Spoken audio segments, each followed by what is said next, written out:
하나님께서 우리에게 주시는 말씀 같이 보겠습니다. 말라기 4장 1절에서 6절까지 말씀입니다.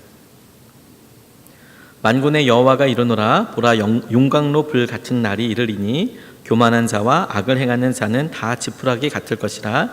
그 이르는 날에 그들을 살라 그 뿌리와 가지를 남기지 아니할 것이로되 내 이름을 경외하는 자에게는 공의로운 해가 떠올라서 치료하는 광선을 비추리니 너희가 나가서 외양간에서 나온 송아지같이 되리라. 너희가 악인을 밟을 것이니 그들이 내가 정한 날에 너희 발바닥 밑에 재와 같으리라. 만군의 여호와의 말이니라. 너희는 내가 호렙에서 온 이스라엘을 위하여 내 종 모세에게 명령한 법 곧 율례와 법들을 기억하라. 보라, 여호와의 크고 두려운 날이 이르기 전에 내가 선지자 엘리야를 너희에게 보내리니 그가 아버지의 마음을 자녀에게로 돌이키게 하고 자녀들의 마음을 그들의 아버지에게로 돌이키게 하리라. 돌이키지 아니하면 두렵건대 내가 와서 저주로 그 땅을 칠까 하노라 하시니라. 아멘. 하나님 말씀입니다.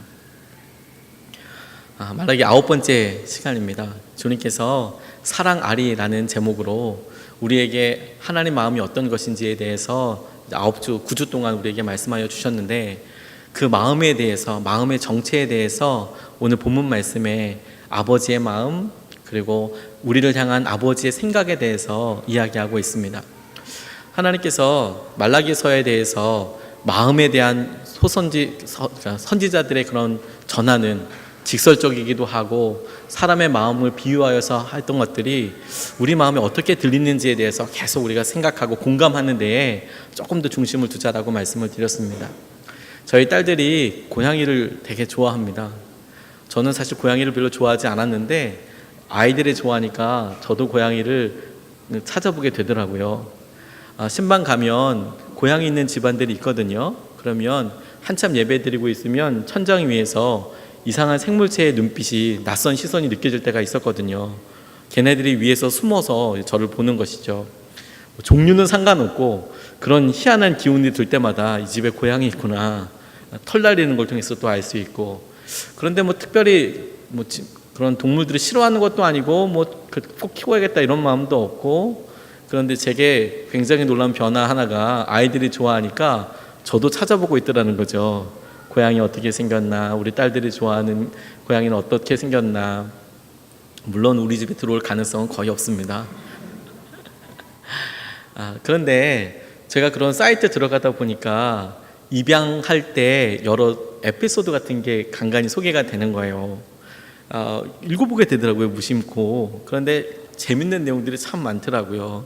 그런데 안타까운 이야기들도 있지만 고양이로 인하여서 알러지를 앓으시는 분들이 꽤 있으신가 봐요. 털이 날리고 그러니까 피부병도 나고 힘들고 호흡기 질환도 오고 그러는 분들이 있으시더라고요. 다는 아니고 몇몇 분들이 없던 알러지가 생기는 경우들이 있으셔서 급하게 이제 얘네들을 이제 빨리 분양해야겠다, 쫓아내야겠다 이렇게 하시는 분들이 계시더라고요. 근데 그렇게 쓰신 글들을 보다가 우연히 이런 생각을 하게 됐습니다.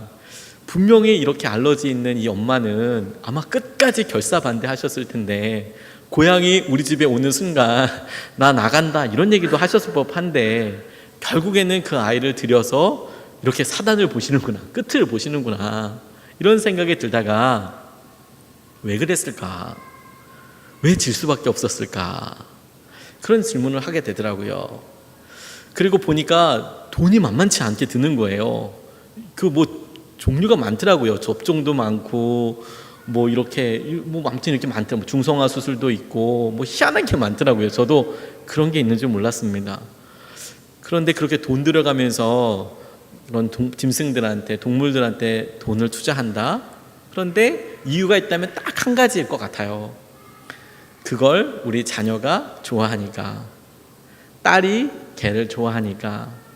그러니까 본인 생각과 본인 이지적인 생각으로는 얘네들한테는 5,000원도 주는 게 아깝다, 사료 사는 것도 아까워 죽겠다, 이렇게 생각할 만한데도 불구하고 딸이 좋아하니까, 자녀들이 그거 너무 사랑하니까 죽고 못 사니까, 그러니까 딸한테 준다고 생각하고 거기에 5,000원도 투자하고 5만 원도 투자하고 50만 원도 투자하게 되고 그러는 것 같더라고요.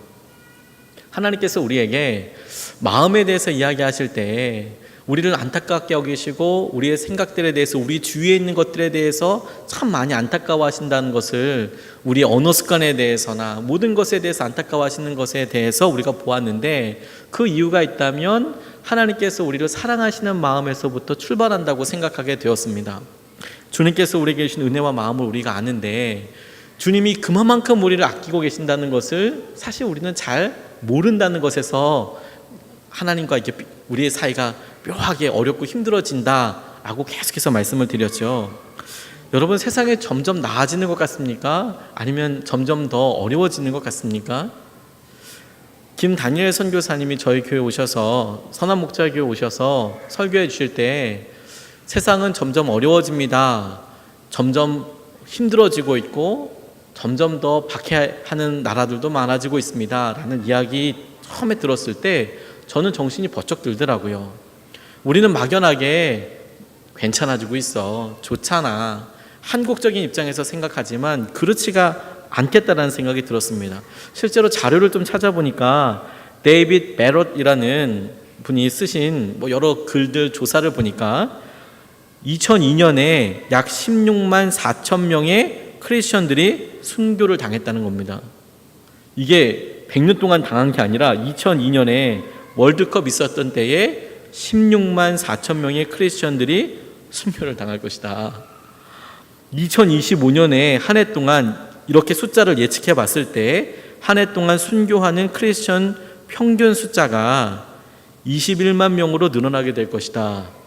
여러분, 이게 지금 무슨 얘기인지 아십니까? 지금 순교자의 수가 21명이 아니라 21만 명으로 늘어나게 될 거라고 이야기를 하는 거예요. 저도 처음에 그래서 단위를 다시 셌습니다. 이게 내가 좀 잘 읽은 건가? 내가 뭐 잘못한 거 아닌가? 생각을 했는데 진짜 그렇게 쓰여 있는 거예요. 세계 기독교 백과사전 2001년 개정판에 20세기 동안, 그러니까 지난 100년 동안 총 4,540만 명이 순교했다고 합니다. 4,540만 명. 그러니까 우리가 19, 1900, 1년서부터 해서 쭉 19라고 쓰여져 있는 그 한 세기 동안 우리나라의 인구만큼이 예수님을 믿는다는 것 때문에 순교했다는 것입니다. 우리는 우리 주위에서 지금은 순교하는 사람, 고통당하는 사람, 예수님 때문에 고통당하는 사람이 많아 보이지 않는다고 생각하지만 우리나라도 그렇게 고백하게 된 지 얼마 되지 않았습니다. 심지어 우리나라의 반쪽인 북한 땅에 여전히 순교하는 사람들, 여전히 고통받는 사람들이 있죠. 그러니까 점점 더 이 세상은 힘들고 어려워지는데 우리는 우리 삶에서 나름 적용해서 어려운 부분을 애써 안 보고 있는 것이죠. 그러니까 하나님께서 우리에게 준엄하게 이야기하시는 것이 잘 들리지 않는 것입니다. 저희 삶에서 그럼에도 불구하고 하나님께서 말씀으로 정확하게 저희의 삶을 지적하신 부분이 있더라고요. 갈라디아서 5장 19절로 21절 말씀에 보니까 메시지 성경에 이렇게 나와 있습니다. 여러분이 항상 자기 마음대로 살려고 할 때 여러분의 삶이 어떻게 될지는 아주 분명합니다. 그러니까 여러분들 마음대로 살려고 할 때 여러분들 삶에 나타나는 결과들은 이렇습니다. 분명하게 이럴 겁니다 라고 나와 있는 겁니다. 여러분 들어보십시오. 여러분들 마음이 어떤지. 악취를 풍기며 쌓이는 정신과 감정의 쓰레기, 과도하게 집착하지만 기쁨 없는 행복, 막 집착은 하지만 행복이 없는 거예요. 기쁨이 없는 거예요. 껍데기 우상들, 마술소 같은 종교, 편집증적 외로움, 살벌한 경쟁, 모든 것을 집어삼키지만 결코 만족할 줄 모르는 욕망, 잔인한 기질, 사랑할 줄도 모르고 사랑받을 줄도 모르는 무력감, 찢겨진 가정과 찢어진 삶, 편협한 마음과 왜곡된 추구, 모든 일을 경쟁자로 여기는 악한 습관, 통제되지도 않고 통제할 수도 없는 중독, 이름뿐인 꼴사나운 공동체 등이 그것입니다. 더 열거할 수도 있지만 그만하겠습니다. 이게 바울이 지적한 것이었거든요. 우리가 우리의 자아, 우리의 마음의 소욕대로 따라가다 보면 우리가 겪게 되는 현상들이 있는데 그 현상들을 보니까 지금 밖에 있어서 사람이 죽고 순교를 이야기하는 것은 아니거든요. 삶에서 여전히 누릴 수 있는 자아를 따라가서 우리가 겪게 되는 여러 상황들을 이야기할 때 지금 이 상황이 죽는 상황은 아닙니다. 근데 그럼에도 불구하고 이 시대에 대해서 너무 분명하게 이야기해 주는 부분들이 많다는 생각이 들었어요. 저는 외로움 보면서 갑자기 밀려오는 외로움에 대해서 힘들어하시는 분들도 많을 뿐만 아니라 저도 그런 기분을 느껴봤다는 것을 깨닫게 됐습니다. 만족하지 못하는 것, 모든 일을 경쟁자로 이기는 악한 습관, 심지어 아내를, 심지어 자녀를, 심지어 사랑하는 형제를, 사랑해야만 하는 모든 사람들을 이제 나보다 더 돈을 많이 벌어, 나보다 더 성공해, 나보다 더 건강해, 뭐 이런 식의 이상한 악한 경쟁 습관으로 스스로 마음을 막 해치는 사람들도 있더라고요. 이런 모든 것들이 우리가 우리의 마음대로, 우리의 자아대로 따라갈 때 생기는 것이다 라고 말씀하고 계시는 것이죠. 그러니 말라기에서 너희들이 하나님께서 주는 여러 이야기들을 볼 때 너희들의 마음이 어떠하냐, 마음에 대해서 이야기할 때 우리의 환경이 죽을 만큼 힘드냐라고 찾는 것에서는 대한민국의 현실이 적용할 바가 별로 없을 수도 있겠지만, 그러나 마음의 가난함과 이런 마음의 도전들을 생각해 본다면 말라기가 이야기하는 그 마지막 세대가 맞겠다라는 생각이 참 너무도 그렇게 들더라고요. 그런데 오늘 본문 말씀은 그런 세대에게 주시는, 그때를 살아가면서 하나님을 경외하는 사람들에게 주시는 세 가지 약속에 대해서 말씀하고 계신다고 붙잡게 됐어요. 마지막 세대를 살아가며 하나님께서 그럼에도 불구하고 하나님을 경외하는 사람에게 약속을 주시더라. 그 첫 번째 약속이 하나님께서 우리를 회복시켜 주신다라는 겁니다. 치유하시고 회복시켜 주신다는 약속이죠. 2절 말씀에 보니까 내 이름을 경외하는 너희에게는 공의로운 해가 떠올라서 치료하는 광선을 비추리니 너희가 나가서 외양간에서 나온 송아지같이 뛰리라 라고 말씀하셨습니다. 공의로운 해가 떠서 치료하는 광선을 비추게 될 것이다. 저도 이 본문 말씀을 붙잡으면서 많은 분들을 위해서 치유기도 할 때 주님께서 치유하여 주실 것이라고 참 많이 기도해 드렸습니다. 근데 이번에 말씀을 준비하면서 다시 한번 곱씹어서 제 마음속에 하나님께서 새롭게 깨닫게 해주시는 영역들에 대해서 질문하다 보니까 이 말씀이 제게 조금 더 근본적인 것으로 적용해야겠다는 생각이 들었습니다. 주님께서 이 말씀들을 이렇게 보게 해주시는데, 치료하는 광선을 비추시면 앞에 그 해가 비쳐서 치료하는 광선이 나오게 될 텐데, 그 해는 치유하는 해, 은혜의 해 이렇게 이야기할 것 같은데 공의로운 해가 떠서라고 얘기하고 계시거든요. 그것은 공의로운 것인데, 공의로운 것이 비춰져서 치유되는 어떤 것이라고 이야기한다면 그 아픈 상황은 몸도 있겠지만 불평등한 것, 불이한 것에서 오는 억울함, 누명, 이런 것일 수도 있겠구나. 공평한 해가 떠올라서, 공의로운 해가 떠올라서 우리의 삶이 어렵고 힘든 부분들, 마음의 병들을 고치실 수 있는 거구나. 이렇게 적용이 되더라고요. 실제로 신방을 이렇게 다녀보면 간절한 마음으로 신방을 가거든요. 병원에 그렇습니다. 그러면 갑작스럽게 사고를 당하시거나 또 갑작스러운 병명으로 인하여서 누워 계시니 얼마나 당황스러우시겠어요. 그러면 가서 기도하기 전부터 정말 간절한 마음으로 준비하고 가거든요. 마음을 위로해 주십시오, 주님. 제가 그곳에서 같이 10시간이든 하루든 이틀이든 살아드릴 수는 없으니까 간절한 마음으로 회복이 있게 해달라고 기도하고 가는데, 그런데 그렇게 기도할 때에 몸도 기도하지만 치유도 기도하지만 대부분 기도 제목이 무엇이냐고 여쭤보면 전혀 다른 이야기들이 나오시는 거예요. 처음에는 몸이 아픕니다, 어디가 힘듭니다, 수술이 언제입니다 라고 나오다가 병이 조금 길어지거나 깊어지면 그러면 마음에 있는 것들이 나오기 시작하는 거예요. 마음에 있는 것들이 자녀 이야기가 나오고 부부 이야기가 나오고 재정 때문에 어렵게 하는 여러 사람들의 이야기가 나오더라고요. 병원에 이렇게 붙잡혀 있으니까, 그러니 내 삶에 있는 내가 불공평하다고 생각하는 것들을 보게 되는 것이죠. 제가 한 번은 말기 암으로 고민하시는 어떤 그런 어머님을 신방한 적이 있습니다. 어머님이라고 표현한 이유는 요셉교구 분의 어머님이셨습니다. 그렇게 신방을 댁으로 갔는데 이분이 참 고우셨어요. 그런데 항암 때문에 머리카락은 다 빠지시고 모자를 이렇게 털모자를 쓰고 계시는데 말씀을 조곤조곤 전하시는데 참 귀하게 들으시더라고요. 그래서 말씀을 들으시고 이야기하다가 기도 제목이 뭐세요? 라고 제가 여쭤봤어요. 암 환자한테 제가 기도 제목이 뭐냐고 물어봤어요. 왜냐하면 제가 생각하는 기도 제목과 그분이 간절하게 생각하는 기도 제목이 다를 경우들이 있더라고요. 당연히 암 문제는 당연한 기도 제목이고, 그럼에도 불구하고 마음에 이렇게 깊게 있는 기도 제목들이 있을 때가 있거든요.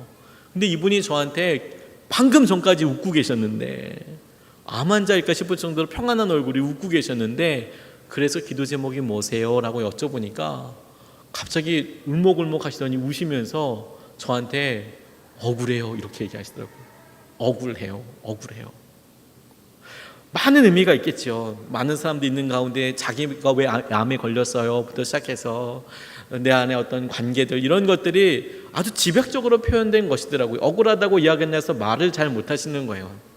웃으시다가 갑자기 억울하다는 말과 함께 거의 엉엉 우시는 거예요. 제가 그 모습을 보면서 그렇지, 우리 삶에 어렵고 힘든 부분들 참 많지. 한 번은 남자 형제 중에서 오랫동안 허리가 아픈 형제가 있었습니다. 그런데 이 허리가 MRI를 찍어보고 CT를 찍어보고, 그런데 명확하게 어디가 아픈지 병명이 나오지가 않는 거예요. 그러니까 뭘 찍었는데 뭐 물리적으로나 외상으로 어떤 티라도 뭐가 좀 있으면 그러면 아픈 게 좀 설명이 되지 않습니까? 근데 자기는 앉아 있을 수도 없을 만큼 너무 아픈데 아무리 찍어도 표가 안 나는 거예요. 그러니까 뭐가 되게 힘드냐면 몸도 아픈데 회사에서 자기가 조퇴를 할 때나 병가를 쓸 때나 이거는 어떻게 병원에 갔다는 것만 증명할 수 있을 뿐 병원에서 어떤 결과가 나왔다는 것은 증명할 수가 없는 거예요. 그러니까 처음에는 이렇게 잘 보내주다가 나중에는 딱 거짓말쟁이가 되는 거죠. 왜 그러냐라고 물어보기도 하고, 전 진짜 아프냐. 근데 이건 뭐 어떻게 설명이 안 되는 거예요. 설명이. 그러니까 마음이 더 무너지더라고요. 마음이. 그래서 알았어요. 마음이 우리 가운데 어느 순간에 드러나게 되면 우리의 삶에 우리의 육신의 아픔을 통하여서 우리의 삶 전체를 생각하게 보게 되지, 우리의 마음에 뭘 집중하고 있는지, 우리의 관계에 뭐에 끌려가고 있는지가 다 드러나게 되지. 저는 치료하는 광선을 주시겠다라고 하나님께서 말씀하여 주실 때 이것이 다만 우리의 몸도 고치시는 것이지만, 이렇게 몸이 아픈 순간에 드러나는, 그럴 때에만 보여지는, 원래는 우리의 연약한 관계와 영혼이 다 아프고 있지만 깨닫지 못한 채 질질 끌려오다가 드러나는 그런 모든 것들에 대하여 하나님께서 공의로 회복시켜 주시겠다, 하나님의 은혜로 회복시켜 주시겠다 라는 말씀이구나 라고 붙잡게 됐어요. 제가 2010년이라고 생각이 됩니다. 2010년이었습니다. 2010년 4월에 감리교 목사님들의 모이는 기도 모임에 가게 됐습니다. 그때 강사분이 목사님들 다 같이 모여서 서로 은혜도 나누고 기도도 하는데, 저녁 예배 때 강사분이 박보영 목사님이셨어요. 그런데 그 목사님이 말씀을 전하시는데, 그리고 나서 나중에 간증하는 시간이 있었습니다. 근데 한 목사님께서 나오셔서 간증을 하셨어요. 근데 참 그게 인상적이었습니다. 이분이 중학교 3학년 때 본인이 사팔뜨기라는 것을 아셨다는 거예요. 참 그게 전 신기하더라고요. 주위에서 중학교 3학년 때까지 아무도 사팔뜨기라고 이야기하지 않았나 봐요. 거울을 보면 알 수 있지 않을까 싶은데 모르셨대요. 본인이 그렇다는 걸. 그러니까 중학교 3학년 때 친구들이 갑자기 너 사팔뜨기야 라고 이렇게 놀리니까 본인이 정말 그런가 주위 사람들한테 물어보고 이렇게 하다 보니까 진짜 알게 된 거예요. 눈이 어느 순간에 이렇게 몰리고 이렇게 된다는 걸. 그러니까 그때부터 본인의 존재감이 완전히 땅바닥에, 자존감이 땅바닥에 떨어지더라는 거죠. 본인은 그래도 괜찮게 생기고 활달하고 좋다고 생각을 했는데, 내가 이런 안면에, 내가 이런 외모에 엄청난 컴플렉스가 있구나, 더군다나 딴 사람들은 다 알고 있었는데 나는 여태껏 몰랐구나라는 생각이 드니까 마음이 너무 무참하게 무너지는 거죠. 힘들고. 그러니까 그때부터 엄청난 열등감과 함께 살았다는 겁니다. 가난하기도 했다는 거예요. 엄청 가난하고 힘들게 살았다는 거예요. 그런데 이분이 그러다가 하나님을 만나셨습니다. 그래서 목회의 길을 가셨어요. 그런데 이 외모에 대한 컴플렉스와 낮은 자존감이 완전히 회복이 되지 않으신 거예요. 그러니까 순간순간 분노가 조절이 되지 않는 겁니다.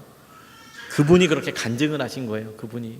그러면서 자기가 앞에 나와서 부끄럽지만 간증을 하시는데, 목사님인데 강대상을 때려 부시기도 하시고 성경책을 찍기도 하고, 그러니까 주위에 주로 가장 가까운 사람들이 상처를 받잖아요. 안 보는 사람, 잘 멀리 있는 사람 앞에서 그렇게 하겠습니까? 가까이 있는 아내분, 자녀분들이 마음에 큰 상처를 받는 거죠. 그러니까 막 너무 힘들고 어렵게 이렇게 하시는 거예요. 그런데 그날에 박보영 목사님 설교를 듣고 이분이 회개가 터졌어요. 내가 그렇게 살면 안 되는 거구나. 주님께서 다시 한번 그 심령을 만져주신 것이죠. 그래서 아내한테 그 밤에 가서 빌으셨답니다. 잘못했다고. 자신이 왜 이렇게 바보처럼 살았는지 모르겠다고, 깊이 깨닫게 됐다고 아내분을 찾아가서 잘못했어, 용서해달라고 그렇게 이야기했다는 거예요. 그런데 하나님께서 진짜 역사를 그날 사모님을 통하여서 보게 해주시더라고요. 그분의 사모님이 나와서 또 간증을 하시는 거예요. 자기에게 있었던 일들에 대해서. 본인은 기도하는 것이 사명이라고 생각하고 결혼을 하셨대요. 내가 할 수 있는 거 별로 없고 사모로 하나님께서 부르신다면 내가 이 목사님과 결혼을 해서 나는 기도는 할 수 있어. 난 기도할 거야. 난 그냥 특별한 능력은 없어도 기도의 자리 지키면서 평생 사모로서 살 거야. 이렇게 생각하셔서 결혼을 하셨대요.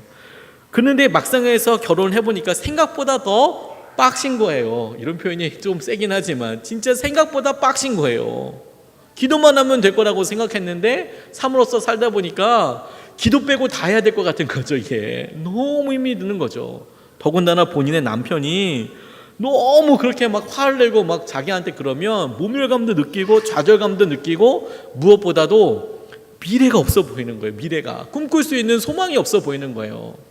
이 남자 언제 변하겠나 이런 생각이 자기 안에 드는 것이죠. 그래서 도망가려고 하셨대요. 도망가려고. 네, 도망가야겠다. 이것도 이분이 직접 말씀하신 거예요. 내가 도망가려고 했다. 그런데 도망가려고 하다가 사고가 나셨대요. 하반신 마비가 되신 거예요. 하반신 마비가. 참 이런 일이 있더라고요. 남편 목사님이랑 더 이상 안 살아. 나 이제 개척교회 사모 안 할 거야. 그리고 도망가시다가 사고가 나셔서 하반신이 마비가 되니까 이제는 어떻게 되냐면 남편이 이게 배변까지 전부 다 수발을 받아야 하는 거예요. 아내분의 이런 배변을 다 받아내야 되는 거죠. 하반신이 다 마비가 되니까. 그러니 이 분위기가 어떻겠습니까? 너무 힘들죠. 그런데 이 아내분의 마음이 본인이 그렇게 깨어지고 나니까, 그리고 이젠 정말 참을 수밖에 없잖아요. 그러니까 기도가 하게 되더라고요. 근데 제일 첫 번째 하게 된 기도가 뭔지 아십니까? 그동안에 기도하는 거 회개하게 되더래요. 나 기도를 할 걸, 기도로 살 걸. 그러면서 주님께 기도하지 못한 게 첫 번째 회개가 되고, 생각해 보니까 기도하는 것이 기도를 받는 입장보다 훨씬 낫더라는 거예요. 자기가 기도를 받는 입장이 돼 보니까 기도를 받는 입장이 되는 것보다 기도하는 입장이 5만 배 낫겠다. 이게 바꿀 수 없는 거구나. 이게 기도 받는 것보다 기도하는 게 훨씬 낫다. 훨씬 복된 자리다라는 것을 본인이 그렇게 장애를 갖고 나니까 알게 됐다는 거예요. 그래서 열심히 그래도 또 기도하자라고 이렇게 하려고 하는데 또 사고가 나신 거예요. 또 겹쳐서 사고가 또 나신 거예요. 그러니까 거의 좌절하려고 하는 거죠. 근데 주님이 말씀하시기를 인내하라는 말씀을 주셨다는 거예요. 인내하라. 도망도 못 가고 내 마음에 한계도 있고 몸은 점점 더 아파오고, 기도 시작했으면 하나님께서 마비된 것도 풀어주셔야 될 터인데 풀어주시는 게 아니라 엎친 데 덮친 격으로 사고가 한 번 더 나고, 그러니까 너무 힘든 거죠. 딱 묶여있는 것 같은, 순종만 하는 삶을 살 수밖에 없게 되었다는 거예요. 그런데 그렇게 살아서 어떻게 살아야 하나 이렇게 하는데 전날 밤에 남편이 와서 회개하더라는 거예요. 자기한테 평생 안 변할 것 같은 남편이 와서 자기가 정말 바보처럼 살았다고 와서 엉엉 울면서 무릎 꿇고 회개하더라는 거죠. 너무 놀랐다는 거예요. 원래 그분이 감각을 느낄 수가 없어서 소변을 보실 수가 없대요. 그래서 시간을 맞춰서 그 시간을 맞춰서 대충 물을 어떻게 마시면 이때쯤에는 화장실에 무조건 가야 해. 뭐 소변을 누지 않으면 요독증에 걸리기 때문에 아무튼 그렇게 조절을 하시는 분인데, 신기한 거는 남편이 그러고 나니까 그 다음날 아침, 이분 간증하시는 그날 아침에 화장실에 가고 싶은 마음이 드시더라는 거예요. 화장실에 가고 싶은 마음이 드시더라고요. 또 추위를 몹시 타는데 그러고 나니까 기도하는 중에 몸이 더워지는 것을 느끼셨다는 거예요. 밤에 이렇게 기도하는데, 밤새서 기도하는데. 주님께서, 우리가 억울하죠. 몸이 아파서도 억울합니다. 근데 몸이 건강해도 우리 마음에 억울함이 여전히 있어요. 주님께서 우리에게 공의로운 해를 비추셔서 치료하는 그런 광선으로 우리에게 비추시겠다는 것이 무엇이냐면, 주님께서 우리의 몸도 아프고 여전히 한계가 있는 삶도 고치실 뿐만 아니라 우리가 알지 못하는 영역들과 우리의 마음에, 우리만 알고 있는 마음의 골병든 것까지도 주님의 공의로, 주님이 주시는 질서로 주님께서 쪼이시고 고치시겠다라는 약속이더라고요. 주님께서 온전한 치료와 회복으로 우리의 삶 가운데 약속하여 주시겠다라고 말씀하여 주시는 거구나. 주님이 우리의 몸의 제한이 아니라 우리의 삶 전체를 근본적으로 만지시고 고치시고 비추시겠다라는 약속인 거구나. 이렇게 붙잡게 되었습니다. 근데 두 번째로 주목하고 붙잡게 된 것은 무엇이냐면, 주님께서 하나님을 경외하는 사람에게 주시겠다라는 축복이, 약속이 악인이 심판받는 것을 보게 될 것이라는 겁니다. 3절 말씀에 또 너희가 악인을 밟을 것이니 그들이 내가 정한 날에 너희 발바닥 밑에 재와 같으리라. 만군의 여호와의 말이니라 라고 나와 있습니다. 그날에 너희가 악인을 밟을 것이니, 너희가 직접 그렇게 심판되는 것들에 너희들이 증인이 될 뿐만 아니라 너희들 앞에서 악인이 멸망하는 것을 너희들이 직접 보게 될 것이다 라는 말씀 아니겠습니까? 억울함을 풀어주시고 사람들 앞에서 하나님의 영광을 드러내시겠다, 이렇게 말씀하고 계시는 겁니다. 성경에 현실의 쾌락에 충실했던 부부가 있습니다. 사도행전에 나오는데 벨릭스와 그의 아내 드루실라라는 여인입니다. 벨릭스라는 사람을 어디서 들어봤을까 고민하시는 분들이 계실 것 같아요. 제자는 당연히 아닙니다. 벨릭스는 로마의 총독이었던 사람입니다. 벨릭스는 원래 노예였습니다. 그의 형제가 다 노예였습니다. 그래서 어렸을 때는 삶이 비참했죠. 그런데 로마가 굉장히 열려있는 사회였어요. 그래서 노예라고 하더라도 자유노예가 될 수 있었고, 자유노예라고 하더라도 자기가 돈을 벌면 해방이 될 수 있었어요. 그리고 심지어 더 열심히만 하면 시민권도 얻을 수 있었고요.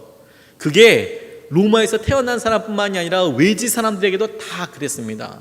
그래서 사울도 그가 날 때부터 시민권을 갖고 있었다, 유대인임에도 불구하고 이야기할 수 있을 정도로 굉장히 관대한 톨레랑스로 충만한 그런 나라였어요. 그래서 이 사람이 그렇게 노예 출신인데 성공, 그러니까 자수성가의 최고봉이었던 사람인 거예요. 밑에서 찍을 수 있는 최저를 찍었다가 노예에서 수직 상승해서 총독까지 올라간 거예요. 총독이면 로마에 있어서 집정관이라고 해서 로마에 몇 명의 집정관들이 있었거든요. 나라를 이렇게 분할해서 다스렸어요, 군대가. 그러니까 유대 지역이 조금 외곽이긴 해도 그래도 군대에 있어서는 총책임자 역할을 하는 것이었거든요. 요직이었던 거예요. 또 여기는 전쟁이 많은 지역이었기 때문에 믿을 수 있는 측근들을 보내기도 했었습니다. 근데 벨릭스가 거기 뽑혀서 온 거예요. 그러니까 얼마나 성공했는지 아시겠죠? 근데 어느 날 이렇게 파티를 갔는데 기가 막힌 여인을 본 거예요. 드루실라라는 여인이었습니다. 기가 막힌 여인을 본 게 문제가 된 건 아니지만 이 여인이 유부녀였다는 거예요. 그녀가 헤롯 아그리파 1세의 막내딸이고 헤롯 대왕의 손녀였는데 이미 메사라스라는 나라의 아지스 왕과 결혼한 유부녀였다는 거예요. 그런데 너무 좋은 거예요. 그래서 그 유부녀를 마술사 시몬을 보내서 설득합니다. 그래서 이혼을 시켜요. 유대의 교를 믿고 있었거든요. 그러니까 율법으로 말도 안 되는 일인데 드루실라가 이혼을 하고 그 왕과 지방에 있는 조그만 그런 부족 같은 나라의 왕과 로마의 총독과는 비교할 수가 없었거든요. 이 파워가 게임이 안 됐거든요. 그러니까 그냥 이혼하고 같이 살았던 거예요. 그러니 참 희한한 가정을 이렇게 이루고 있었죠. 그래서 벨릭스의 세 번째 부인이 됐습니다. 그런데 총독이 되었을 때 이상한 송사 하나가 생긴 겁니다. 이 송사가 뭐냐면 사람들이 어떤 한 사람을 줄기차게 미워하는데 이 도무지 무슨 죄인지를 모르겠는 거예요. 바울이라는 사람이 잡혀왔어요. 근데 뭐 이상한 사람인 거죠. 뭐 죽여야 된다, 사형감이다 막 얘기하는데 물어보니까 말도 잘할 뿐더러 말을 조리 있게 하고 실제로 그 말대로 따라가고 상황들과 정황들을 보니까 또 죽일 죄는 아니에요. 근데 보내주자니 또 사람들은 극악하게 미워해요. 그러니까 희한한 상황이 된 겁니다. 그런데도 유대인의 환심을 사고 싶어서 그냥 붙잡아 놓습니다. 바울을 살려주기 위해서가 아니라 환심을 좀 사보려고 붙잡고, 또 하나 이렇게 오래 붙잡으면 뇌물을 줄까 싶어서 붙잡고 있었다는 거예요. 그렇게 2년 붙잡고 있었습니다. 2년. 그런데 2년 붙잡고 있었던 그때에 그들이 총독에서 쫓겨나게 돼요. 총 유대 땅에 8년 있었습니다. 그러니까 6년 차가 끝나고 7년 차 정도에 바울을 잡아다 가둔 건데, 그 2년 동안 계속 바울을 만나면서 뭐 대놓고 물었는지는 모르겠습니다. 너 언제 뇌물 갖고 올래? 돈은 언제 줄래? 이렇게 물어봤을 수 있는지 모르겠지만 몇 번에 설득할 수 있는 기회가 있었거든요. 복음을 직접 들었거든요. 마음 닫고 살았습니다. 그런데 성경에는 그렇게 나와 있지만 실제로 이 벨릭스의 폭정이 어마무시했다는 거예요. 유대 사람들을 정말 말도 안 되게 끔찍하게 처형하기도 하고 돈을 요구하기도 하고, 힘이 있으니까 이 막강한 군사력으로 다 눌러버린 거예요. 그리고 자기에 대해서 욕하거나 이래버리면 다 잡아다가 쥐도새도 모르게 다 처치해버리는 것이죠. 힘이 있으니까요. 로마라는 강력한 군대가 다 이 사람 밑에 있으니까 다 그렇게 처치해버린 거예요. 그러니까 유대 사람들이 하다 안 되니까 세상에 황제한테 그 투서를 보냈어요. 투서를. 이 사람 이렇다고. 근데 한 번은 넘어가잖아요. 최측근이니까 넘어가죠. 근데 계속 투서를 보내는 거예요. 이 사람 때문에 피가 학살이 있다. 근데 그럼에도 불구하고 그 말을 들었던 사람이 또 아이러니하게도 네로 황제였습니다. 그러니까 네로가 인정할 만큼 진짜 나쁜 사람이었나 봐요. 야, 너 좀 심하다, 이런 생각이 들었는지 바꿔버립니다. 2년 동안 갇혀 있었어요. 그리고 베스도라는 총독으로 바뀌게 됩니다. 그가 얼마나 야만적이고 폭정을 했는지 그렇게 막 힘들게 했음에도 불구하고 로마 네로 황제 입장에서는 그래도 군사 요직이었고 뭐 자기한테 잘못한 건 없으니까 그래도 무죄는 아닌 것 같아서 그냥 추방해 버립니다. 그래서 베수비오라는 근처에 추방해서 보내요. 근데 그곳에 가서도 아주 럭셔리하고 화려하게 살았습니다. 이 드루실라라는 여인이 정말 당대의 최고의 아름다운 여인이었대요. 소문날 정도로 아름다운 여인이었답니다. 그러니까 몸에 꾸미는 거, 보석부터 시작해서 이런 거 치렁치렁 다 달고 그렇게 사는 거죠. 거기서도 여전히 돈은 많으니까 화려한 생활을 살고 있었어요. 그렇게 평생 그렇게 사서 그렇게 계속 살 수 있을 줄 알았습니다. 그런데 벨릭스는 자기가 노예였던 거 잊어버렸고, 드루실라는 아름다움에 교만하였고, 그런데 그 주위에 하나님께서 벌을 내리셨어요. 베수비오의 화산이 터져버렸습니다. 그래서 자기 아들과 온 가족이 화산에 그냥 그대로 묻혀버렸어요. 악한 사람들과 함께. 하나님께서 악한 사람들을 심판하신다라고 이야기할 때 저는 벨릭스랑 드루실라가 생각났거든요. 쫓아가서도 죽이시겠구나. 그런데 여러분, 저는 이 말씀을 이렇게 적용하고 나니까 악한 사람에 있어서 반드시 심판하시겠다라는 것이 시원하기도 하면서 내심 마음에 깊이 와닿지 않는 부분들이 있더라고요. 예를 들어서 수없이 많은 사람을 죽인 히틀러는 그렇게 있을 때는 떵떵거리고 독일의 총통으로 전 세계를 통일할 것처럼 폭력의 어떤 핵심으로 막 그렇게 했지만 결국에는 지하 벙커에서 스스로 목숨을 끊었거든요. 권총으로. 그러니까 그가 악한 것을 그렇게 한 걸 보면 어떤 사람들은 그 악함의 당연한 열매야, 결과라고도 볼 수 있지만, 그런데 악인이 재판을 통해서 악인이라고 평가받는 날 정도 그것 가지고 인생이 끝날까 하는 생각이 들더라고요. 제게 한번 다시 물어봤어요. 우리에게 심판의 마지막 날이 있고, 그리고 실제로 그날이 되면 주님께서 악한 사람은 반드시 너희들 앞에서 심판받는 걸 보게 될 거야. 그러면 제게 악한 사람이 누굴까?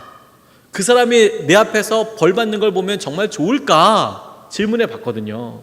그런데 악한 사람이 별로 떠오르지 않더라고요. 제가 생각하기에 저 사람은 진짜 나쁜 사람이야 라는 사람이 별로 떠오르지 않았어요. 꽤 오래 계속 하나님 누가 있을까요? 우리 막연하게 어떤 범죄를 저지른 사람이 한두 명 떠오르긴 했지만, 그렇다고 해서 제가 그분을 만나본 적은 없으니까 무조건 나쁘다라고 얘기하기도 또 애매하고, 아는 사람들 중에서 그렇게 힘든 사람이 있나? 오히려 저는 이런 생각이 들던데요.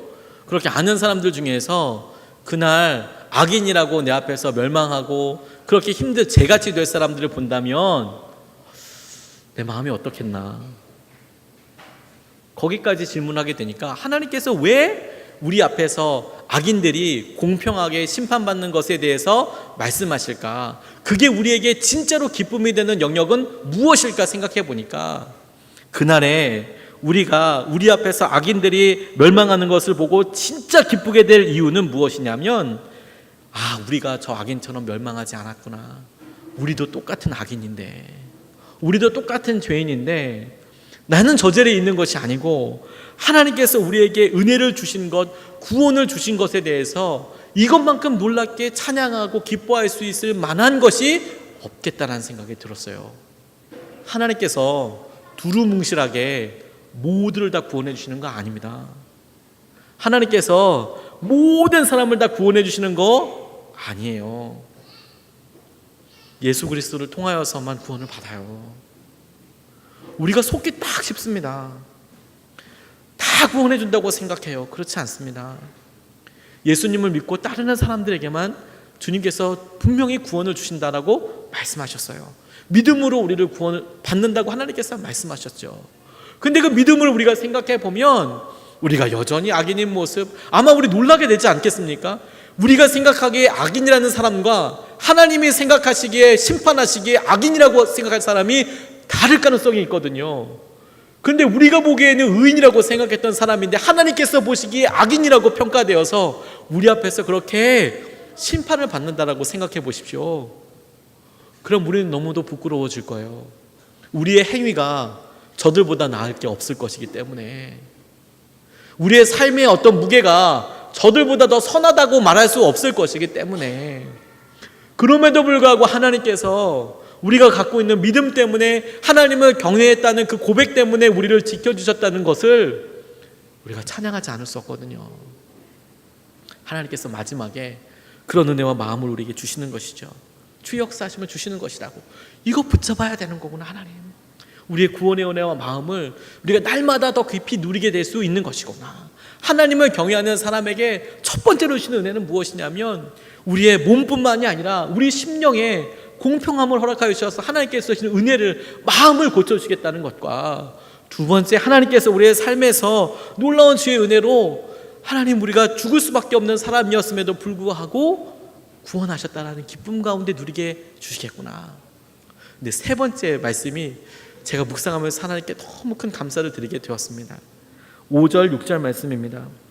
보라, 여호와의 크고 두려운 날이 이르기 전에 내가 선지자 엘리야를 너희에게 보내리니 그가 아버지의 마음을 자녀에게로 돌이키게 하고 자녀들의 마음을 그들의 아버지에게로 돌이키게 하리라. 돌이키지 아니하면 두렵건대 내가 와서 저주로 그 땅을 칠까 하노라 하시니라 라고 말씀 나와 있습니다. 엘리야 같은 사람을 보내주신 것은 세례 요한을 통하여서 이미 하나님께서 이루어 주신 것이죠. 이 말씀이 제게 두 번, 세 번 물어봐지고 제게 은혜가 되었던 것은 이해가 안 되는 구절 때문에 그렇습니다. 여러분들은 이 말씀이 이해가 가시는지 모르겠어요. 제가 다시 한번 읽겠습니다. 6절 말씀입니다. 그가 아버지의 마음을 자녀에게로 돌이키게 하고 자녀들의 마음을 그들의 아버지에게로 돌이키게 하리라. 엘리야 같은 사람이, 세례 요한이 그렇게 하겠다라고 말씀하셨어요. 자, 여러분, 이게 이해 가십니까? 제가 뭐 때문에 고문하는지 여러분 이해가 가십니까? 제가 이해가 안 갔던 것은 이 대목이었습니다. 하나님께서 우리의 마음을, 세례 요한 같은, 엘리야 같은 사람을 통하여서 우리의 마음을 하나님께로 돌이킨다는 것은 이해가 가요. 근데 지금 앞에 뭐라고 나와 있냐면 아버지의 마음을 자녀들에게로 돌이킨다는 거예요. 전 깜짝 놀랐어요. 그가 와서 세례 요한의 사역을 통하여서 아버지의 마음을 자녀에게로 돌이키고 자녀의 마음을 아버지에게로 돌이킨대요. 그 말은 아버지의 마음이 자녀들에게서도 틀어지고 떠났다라는 건 아니겠습니까? 제가 이것을 깨닫고 묵상하면서 너무 소스라치게 놀랐어요. 처음에는 놀라고 점점 더 감사할 제목이기도 하더라고요. 말라기가 우리나라 말로는 제일 마지막에 끝나는 이 4장 6절 말씀이 하노라 하시니라로 끝나잖아요. 하시니라로 끝나죠. 하시니라. 그런데 히브리 원어를 보면 저주라는 단어로 끝납니다. 저주. 그러니까 저주하리라 라고 나와 있을 때 히브리 어순으로 하면 이 구약의 제일 마지막 성경의 단어는 뭐냐면 저주입니다. 저주. 충격적이죠. 그러니까 너희들 이렇게 돌이키지 않으면 저주야! 그리고 하나님께서 싹 문을 닫으신 거예요. 그리고 실제로 400년 동안이나 이스라엘 가운데 영적인 대침묵기가 있었습니다. 하나님의 사람이 나타나지 않았습니다. 하나님의 말씀이 들려지지 않았습니다. 400년 동안 하나님께서 침묵하셨습니다. 그런데 하나님께서 제일 마지막에 말씀하신 게 뭐라고요? 저주. 그러니까 사람들 가운데 이게 업데이트가 안 되는 거예요. 저주. 내가 마지막 한 말이, 마지막 들은 말이 저주예요. 이거 뭐 어떡하겠어요, 이걸. 저주래요. 그러니까 하나님께서 예수 그리스도를 통하여 복음에 대해서, 기쁜 소식에 대해서 저주에 대한 전혀 반대말을 우리에게 이야기하시는 것 아니겠습니까? 근데 한번 여러분 스스로 생각해 보십시오. 선지자가 없고 하나님의 말씀이 어렵지 않습니다. 이게 구체적으로 어떤 어려움이겠습니까? 말씀을 읽을 때 확신이 없는 겁니다. 아마 이스라엘 사람들이 그렇게 디아스포라로 열방에 뿔뿔이 흩어져 살면서 회당 만들면서 하나님 믿었던 사람들이죠. 예수님 오기 전까지 율법 봤을 거예요. 그런데요, 그 율법에 확신이 없었을 겁니다. 왜냐하면 하나님께서 감동해 주지 않으니까. 읽어도 무슨 말인지 맹 모르겠는 거예요. 그리고 이 말씀을 어떻게 확실하게 전해주는 사람도 없는 거예요. 그 말씀으로 싸우기 시작하는 거예요. 적용이 안 되는 거예요. 그러니까 말씀은 알아요. 근데 내 마음에 확신이 없어요. 그렇게 400년이래요. 말씀 자체가 가려지진 않았을 겁니다. 이스라엘 백성들이 구약 토라라고 해서 창세기, 출애굽기, 레위기, 민수기, 신명기를 통째로 외웠거든요. 정말 통째로 외웠거든요. 처음에 그 태어날 때부터 그것만 했던 사람들이에요. 이 랍비들이 통째로 토시 하나 안 빼놓고 다 외웠어요. 그냥. 그러니까 알고는 있었을 거예요. 근데 400년 동안 이들이 저주라는 말 가운데 또 다르게 확신을 가져올 수 있는 것이 아무것도 없었다라는 거예요. 그게 저주의 실제 내용이었다는 거예요. 하나님께서 너희들 돌이키지 않아? 그럴 만한 공동체도 없어요. 그러니까 얼마나 이게 큰 형벌이었는지 상상이 가십니까? 그런데 그때가 되면 아버지께서 우리에게 마음을 돌리시겠대요. 아버지께서. 그렇게 닫고 있었던 아버지께서 하나님의 말씀대로 순종하는 한 사람을 통해서 하나님께서 그때가 되었음을 아시고 마음을 돌리시겠대요. 아버지의 마음을 자녀에게로 돌이키고 그 사인이 되는 한 사람이 있는 것이죠. 하나님을 경외하는 사람에게 하나님께서 주시는 축복이 뭐냐면 그런 사람들을 통하여서 하나님이 마음을 돌려주시겠다. 그리고 그 하나님께서 마음을 돌리시는 것을 통하여서 하나님을 경외하는 사람들에게 하나님께 마음을 돌릴 수 있는 기회를 주시겠다라는 거예요. 이게 놀라운 축복이더라고요. 하나님께 마음을 돌릴 수 있는 기회를 주신다라는 거예요. 이게 놀라운 능력이고 은혜 아니겠습니까? 온전한 약속이 그래서 하나님께로부터 우리에게 왔습니다. 예수님이시죠. 하나님께서 우리 가운데 완전하게 하나님께서 말씀으로 구약으로 말씀하신 당신의 언약을, 계명을, 율법을 예수님을 통하여서 우리에게 명확하게 보여주셨어요. 하나님께서 마음을 돌리셨다라는 확증으로 우리에게 예수님을 주셨어요. 그리고 예수님의 사역을 통하여서 우리에게 성령님이 남아서 끊임없이 그 사역이 지금도 실제이고 능력이고 역사하심인 것을 우리에게 알게 해주시는 것이죠. 그게 은혜이고 능력이더라고요. 마음을 돌이키게 하시는 것, 하나님께 자녀의 마음이 돌아갈 수 있도록 기회를 주시는 것, 이게 엄청난 은혜이고 오늘도 하나님께서 우리에게 주신 은혜이기도 합니다. 고든 맥도날드 목사님이 상담 사역으로도 유명하고 저술가로서 굉장히 유명하신 분입니다. 내면 세계의 질서와 영적 성장이라는 책이 사람들한테 아주 많이 읽혀져 있는 그런 책입니다. 이 고든 맥도날드 목사님이 훌륭하게 목회하셨습니다. 그런데 간음죄를 지셨어요. 그의 모든 목회 생활 다 마지막처럼 느껴지는 날들을 겪었습니다. 다 접었습니다. 진심 어린 회개도 했고 눈물에 몸부림쳤습니다. 그리고 아내 되는 사모님과 함께 정말 치유의 날을 보냈어요. 그런데 하나님께서 그분을 완전히 포기하시지 않았다는 증거 같은 것이라고 생각이 드는데, 주위에 있는 여러 교회 지도자 목사님들이 상담해 주시기 시작하는 거예요. 일어나도록, 이분이 정말 이 마음에서 아픔과 고통에서 치유받을 수 있도록 계속 같이 해주셨어요. 몇 년 동안, 수년 동안 다시 할 수 있다고, 처음부터 재기하는 것을 목표로 하는 게 아니라 하나님께서 우리에게 용서하여 주신다고, 하나님께서 우리의 모든 것을 덮어주신다고, 하나님께서 우리에게 역사하여 주신다고 계속 끊임없이 말씀을 들려준 것이죠. 목사로서 이쯤 확답하고 나면 재기할 수 있을까?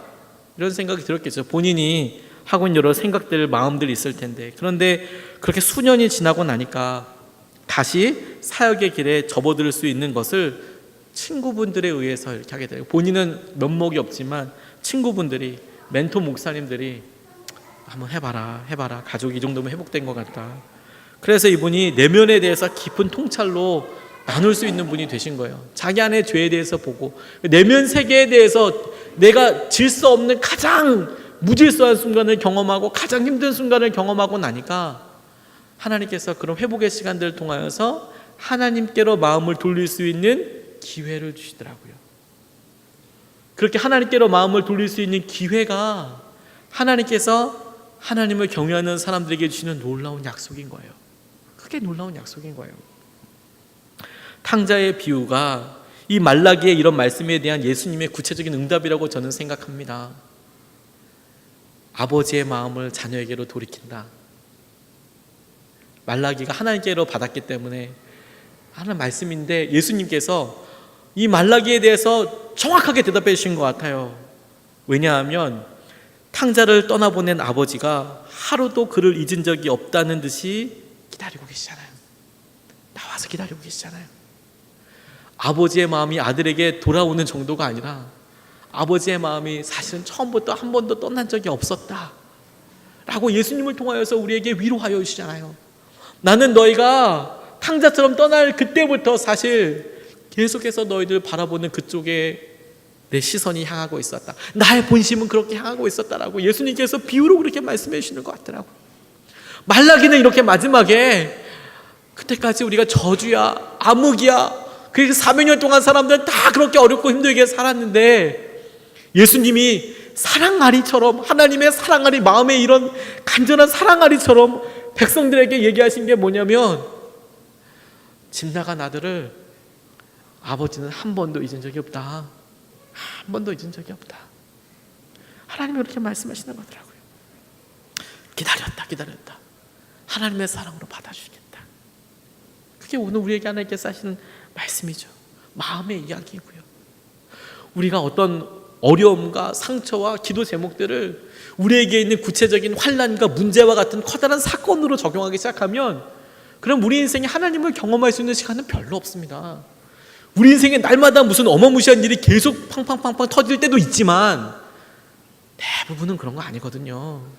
그런 때도 있고 평안하게 보일 때도 있고, 근데 그 각각의 때마다 하나님께서는 동일한 답으로 말씀하시는 것 같지만 형편과 상황에 따라서 우리가 예수님께 나아갈 수 있는 것이 우리의 모든 것을 다 바꿀 만큼의 굉장히 소중한 은혜의 기회라는 것이죠. 기회.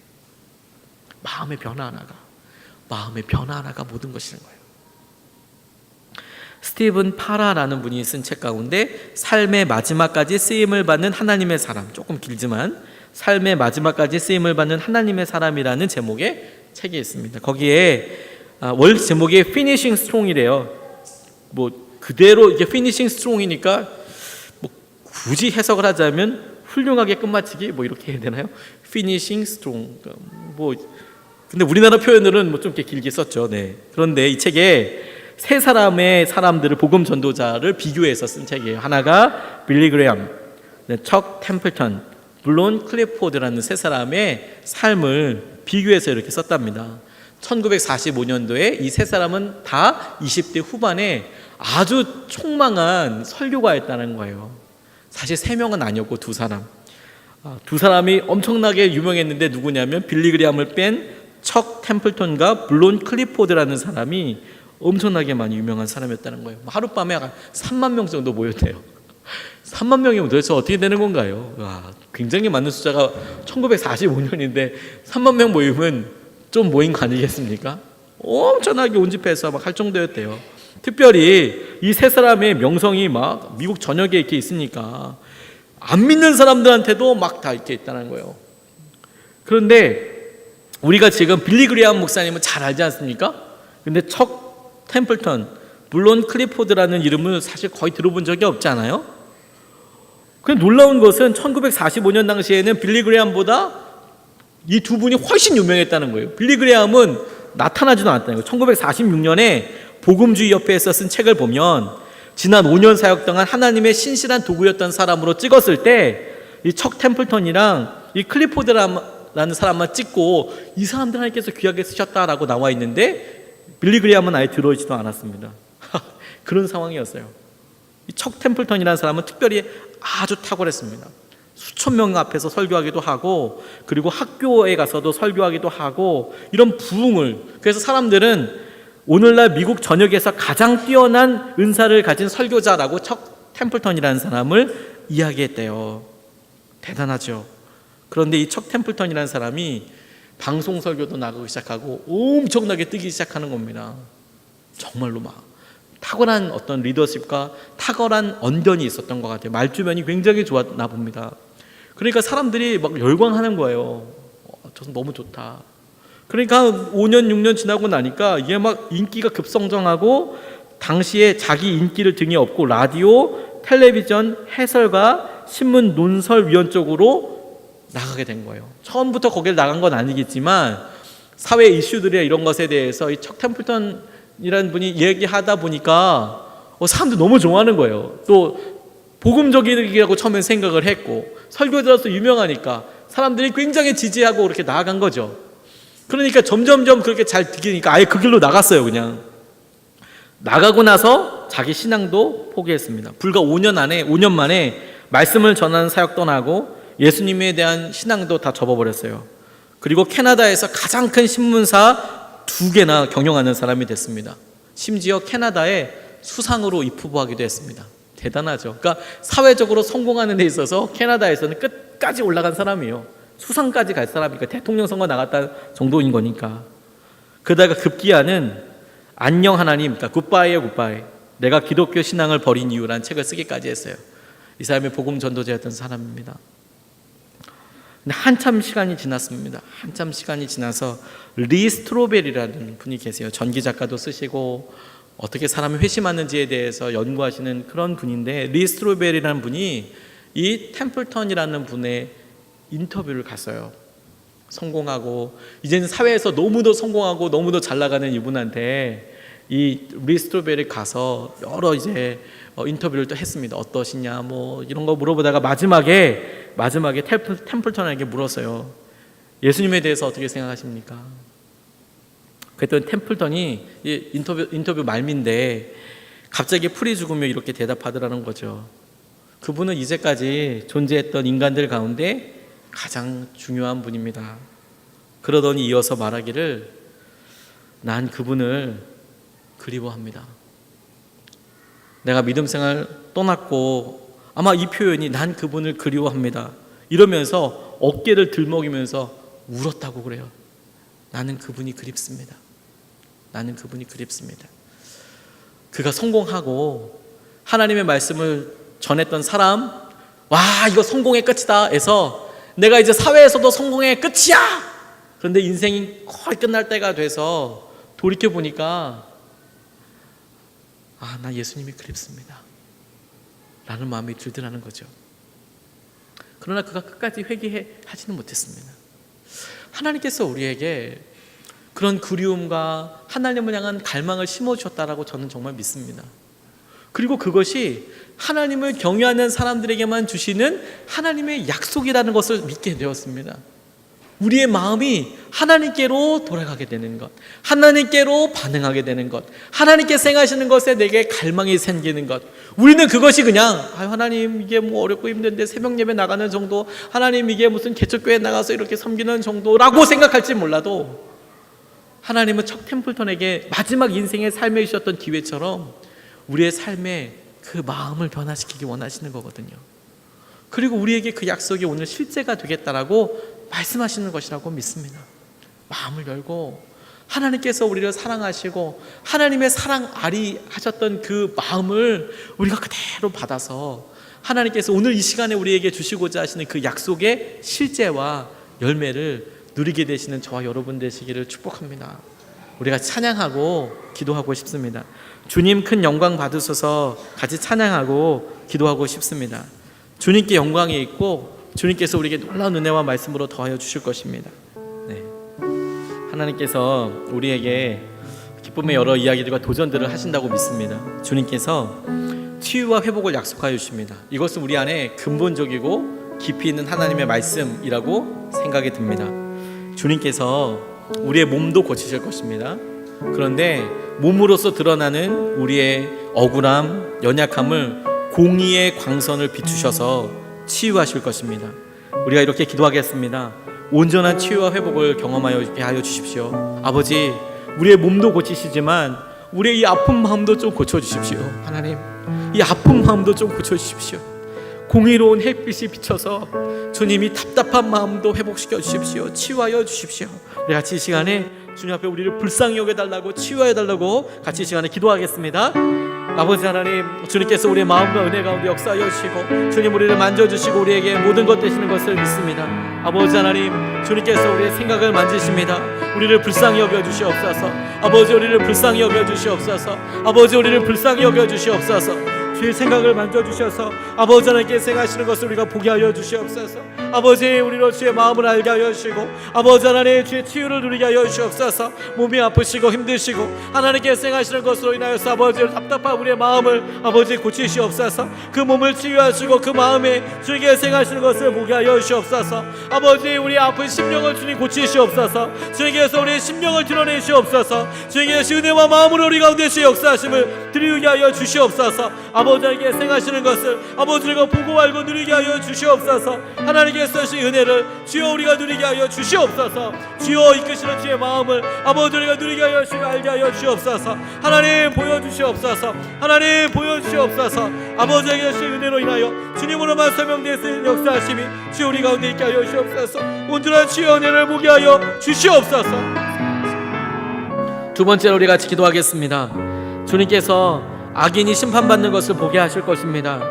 그날에 우리가 주님께서 우리 가운데 주시는 그 공명 정대함으로 인하여 기뻐하게 될 것입니다. 동시에 우리가 우리 같은 악인을 구원하여 주신 것에 대하여서 그날만큼 분명하게 주의 은혜와 사랑을 느끼는 날은 없게 될 것입니다.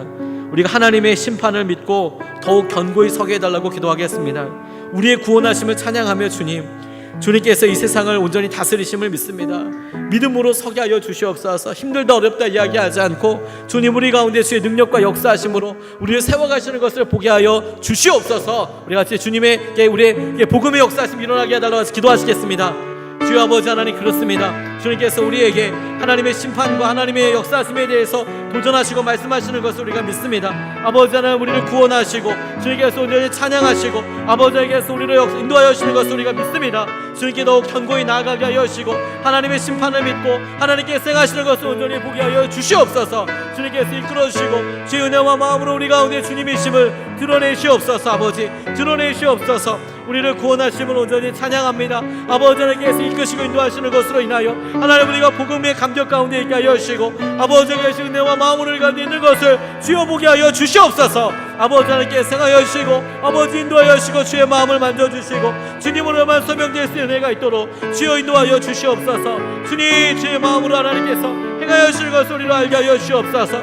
아버지 하나님께서 하나님의 심판으로 인하여 우리가 주 앞에 더 서게 하여 주시고 더욱 경건하게 하여 주시고 더욱 정결하게 하여 주시고 하나님의 은혜 가운데서도 주여 인도하여 주시옵소서. 주의 마음으로 우리 가운데 배나 충만한 은혜가 있고 하나님의 역사하심 우리 가운데 놀랍게 임하는 것을 주여 보게 하여 주옵소서.